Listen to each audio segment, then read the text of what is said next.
slow up, no I don't take shit. I got no love for the fakeness. If you wanna play tough and wanna hate this, I'll always show up. I don't ever slow up, no I don't take shit. I got no love for the fakeness. If you wanna play tough and wanna hate this, I'll always show up and make a statement. Yo, assalamualaikum warahmatullahi wabarakatuh. Selamat datang kembali di channel yang membahas keresahan-keresahan yang relate sama hidup kita sehari-hari dan juga kita ekstrak menjadi alternatif solusi. Seperti biasa, gue nggak sendiri, gue bersama Al-Ustadz Muhammad Irfani. Assalamualaikum. Waalaikumsalam warahmatullahi wabarakatuh. Alhamdulillah ketemu lagi kita. Alhamdulillah. Ini Ustadz izin. Iya. Temanya di minggu ini nggak beda jauh sama minggu kemarin. Iya. Kalau sedikit aja nyepil ya. Kalau minggu kemarin itu kan masalah suami yang ninggalin istrinya 3 tahun itu talak apa gimana kan udah dijelasin. Nah kalau sekarang ini masalahnya istri yang menikah lagi di dalam pernikahannya gitu. Nah mungkin itu dulu, mohon penjelasannya secara Islam bagaimana Ustaz. Tafadhol Ustaz. Bismillahirrahmanirrahim. Alhamdulillah rabbil alamin wassalatu wassalamu ala asyrafil anbiya wal mursalin sayyidina wa maulana Muhammadin wa ala alihi washabbihi ajma'in, amma ba'd. Masih tema yang sama ya, di dalam rumah tangga, tapi sebaliknya.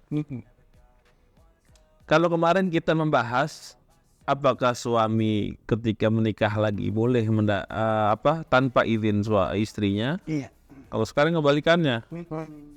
Istri yang nikah lagi padahal masih ada satu hubungan ikatan dengan seorang lelaki. Pesan ini kita bisa lihat bahwasanya memang di dalam agama Islam dibolehkan untuk poligami. Artinya seorang laki mempunyai istri lebih dari satu. Namun dilarang namanya poliandri, atau dalam bahasa kerennya ya poliandri. Artinya seorang istri mempunyai suami lebih dari satu. Ini haram hukumnya. Haram. Kenapa? Karena ini adalah salah satu hal yang bisa menjadikan perpecahan di dalam rumah tangga. Kalau suami punya istri lebih dari 1, 2, memang menyebabkan perpecahan. Namun banyak juga yang tidak terjadi perpecahan. Iya. Tapi kalau seperti ini adalah pasti ada perpecahan di dalamnya. Fitrah seorang laki-laki itu adalah apa? Lelaki itu adalah manusia yang egois. Kenapa? Karena laki itu nggak bisa melihat orang yang disayangi, atau dia nggak bisa melihat istri yang dia nikahi itu melakukan satu hubungan dengan laki-laki. Itu fitrah laki-laki. Lelaki manapun itu adalah merasakan hal yang seperti itu. Kalau ada laki yang nggak cemburu ketika seorang istri melakukan hal dengan lelaki lain, ini nggak normal namanya. Ya, nggak normal. Maka dalam agama ini adalah sesuatu yang haram atau diharamkan. Sama halnya seperti laki-laki boleh bandel. Artinya boleh menikah dengan berbagai macam perempuan, tapi jangan pernah menikahkan istri orang lain. Kenapa? Bayangkan kalau istrinya dinikahkan dengan orang lain. Maka ini adalah salah satu di antara hukum Allah Subhanahu wa taala, bahwasanya tidak boleh seorang wanita mempunyai suami lebih dari 1. Karena apa? Yang namanya laki-laki itu adalah sifat fitrahnya adalah egois. Dia nggak akan mau berbagi, dan dia nggak akan mau melihat orang-orang atau istri yang dia nikahi itu melakukan hubungan dengan lelaki lain. Gitu. Gini Ustaz, coba sedikit saya urai ya. Maksudnya kadang banyak bentrokan pemikiran dari perempuan bilang bahwa nggak adil lah kalau laki boleh poligami, kenapa perempuan nggak boleh poliandri. Nah mungkin mohon penjelasannya dari sudut pandang syariat, kenapa perempuan itu ya nggak boleh poliandri gitu. Iya. Dari sudut pandang syariat, kita bisa lihat agama sudah mengharamkan dari hal tersebut. Kenapa? Karena Allah Subhanahu wa taala menciptakan manusia khususnya wanita itu lebih banyak daripada laki-laki. Ya, bahkan bisa dibandingkan wanita itu lebih banyak 3 kali lipat dibandingkan laki-laki yang ada. Maka di sini terbentuklah atau terjadilah satu hukum Allah yang membolehkan seorang wanita atau seorang laki-laki menikahkan lebih dari satu daripada seorang wanita. Namun kalau seandainya Allah membolehkan seorang wanita untuk menikah lebih dari satu, bagaimana halnya dengan wanita-wanita lain yang Allah ciptakan lebih banyak dia untuk memiliki seorang pasangan daripada laki-laki.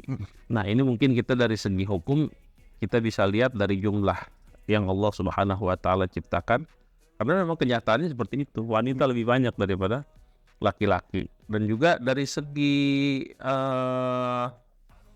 sosial, yaitu dia tadi saya sebutkan bahwasanya lelaki memiliki sifat egois. Nggak bisa yang namanya lelaki itu berbagi dengan orang lain dalam hal urusan istri. Dan juga menjadi salah satu pertimbangan seorang laki-laki, kenapa laki-laki itu kalau ada pertanyaan tadi apa?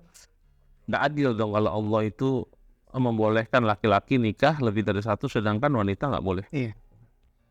Allah itu maha adil. Bentuk keadilan Allah itu tadi. Artinya Allah menciptakan lebih banyak wanita dibandingkan laki-laki.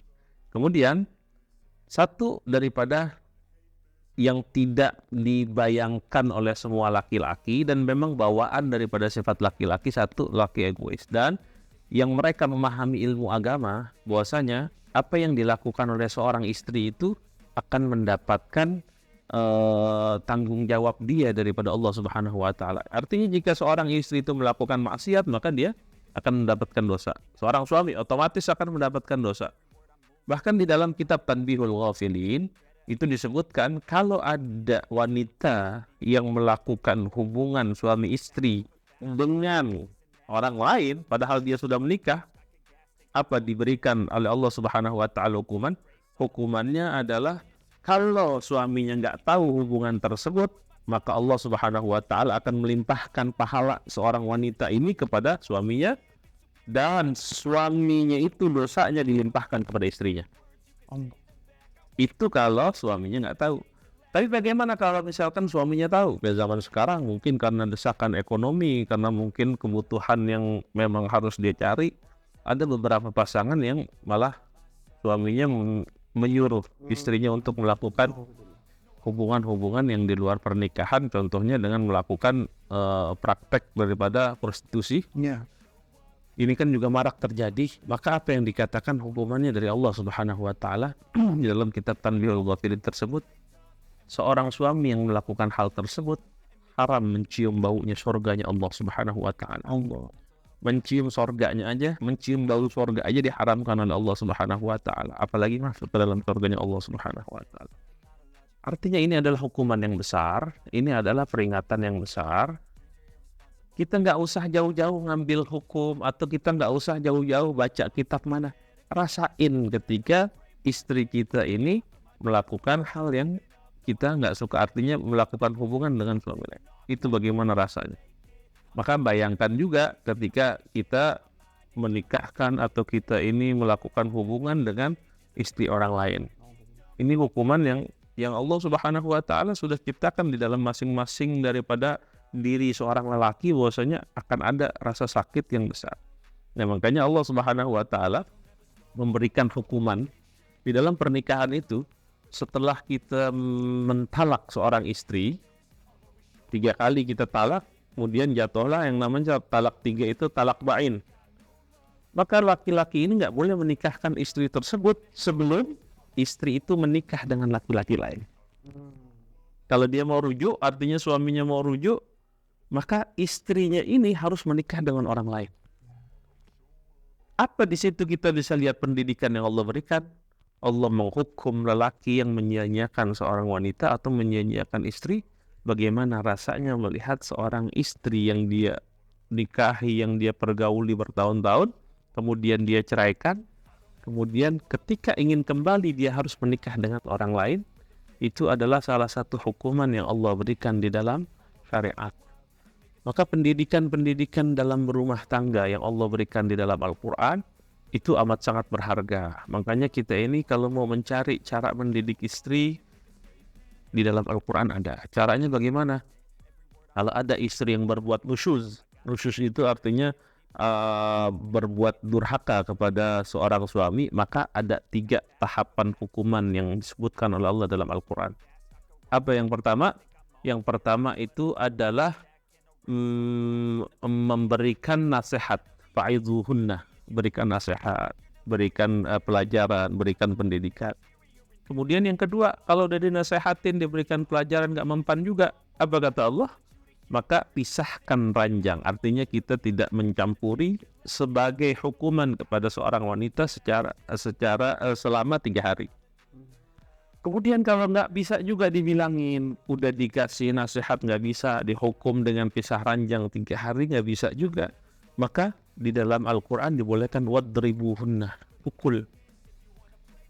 Tapi dengan catatan pukulan itu tidak meninggalkan bekas, pukulan itu tidak membuat cacat, dan pukulan itu bukanlah pukulan yang memberikan satu rasa sakit.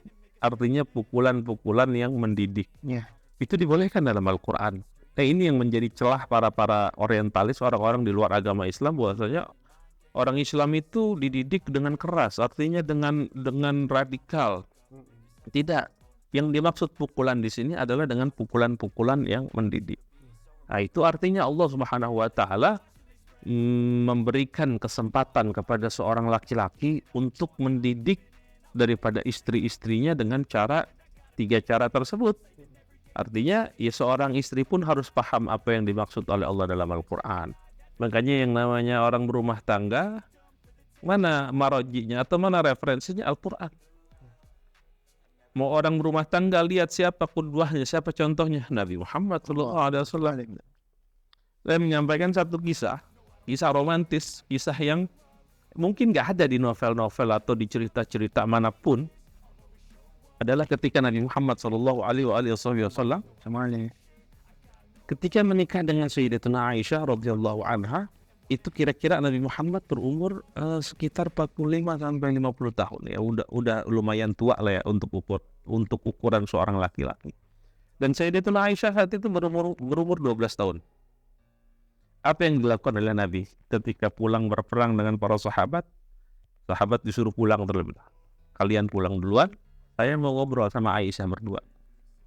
Di tengah perjalanan, Nabi Muhammad SAW itu mengajak Sayyidatuna Aisyah untuk lomba lari. Maka kita kenal artinya Nabi Muhammad pernah berlomba lari dengan Sayyidatuna Aisyah. Kemudian saat itu berlomba, Sayyidatuna Aisyah masih muda, tubuhnya masih langsing saat itu. Kemudian lomba, dan Nabi Muhammad saat itu kalah. Kenapa? Karena Sayyidatuna Aisyah masih gagah, masih kurus ya, masih langsing tubuhnya. Kemudian beberapa tahun kemudian, sekitar 7 sampai 8 tahun kira-kira, hal tersebut terulang. Artinya Nabi Muhammad pulang bersama Sayyidatuna Aisyah dalam rombongan peperangan, kemudian sahabat yang lain itu disuruh pulang. Sayyidatuna Aisyah lupa dengan kejadian yang pertama nih. Udah gak inget dengan lomba lari yang pertama. Nabi saat itu udah umurnya udah lebih dari 50 tahun. Saat itu Sayyidatuna Aisyah sudah mulai tubuhnya ya layaknya seorang wanita yang habis melahirkan ya. Udah mulai membesar, udah mulai melebar. Kemudian diajak lari lagi sama Nabi Muhammad. Sayyidatuna Aisyah, ayo kita lomba lari. Kemudian yang menang saat itu adalah Nabi Muhammad SAW. Apa kata Nabi Muhammad? Aisyah udah lupa nih lomba lari yang pertama. Kata Nabi Muhammad, Aisyah, ini adalah kemenangan untuk membayar kekalahanku yang dulu. Sebegitu Nabi Muhammad mengingat dan juga meletakkan memori perjalanan bersama Sayyidatuna Aisyah di dalam hati dan di dalam memorinya sebagai bentuk kecintaan Nabi Muhammad SAW. Artinya apa? Sayyidatuna Aisyah menjadi istrinya Nabi yang menjadikan Nabi Muhammad kembali menjadi lebih muda. Kenapa? Karena saat itu Nabi Muhammad tinggal dengan Sayyidatuna Khadijah radhiyallahu anha. Itu Nabi Muhammad terpukul, dan disebut dalam sejarah agama Islam bahwasanya ketika Sayyidatuna Khadijah meninggal itu adalah Amul Huzn. tahun kesedihan. Maka ketika menikah dengan Sayyidatuna Aisyah, Nabi Muhammad menjadi hidup lagi semangatnya untuk hidup, semangatnya untuk berjuang, semangatnya untuk menyebarkan agama Islam adalah Sayyidatuna Aisyah. Maka dalam pertemuan kemarin saya bilang bahwasanya ketika Nabi ditanya siapa yang paling dicintai manusia, Sayyidatuna Aisyah radhiyallahu anha. Kenapa? Karena beliau berhasil membuat Nabi Muhammad SAW kembali menjadi lebih muda. Maka wajar kalau Nabi Muhammad setelah sepeninggalan Khadijah, Nabi Muhammad amat sangat mencintai Sayyidatuna Aisyah radhiyallahu anha. Ini hal-hal yang harus kita contoh daripada baginda Nabi Muhammad SAW. Dan ada lagi satu kisah, Nabi Muhammad itu setiap malam Nabi Muhammad tahajud.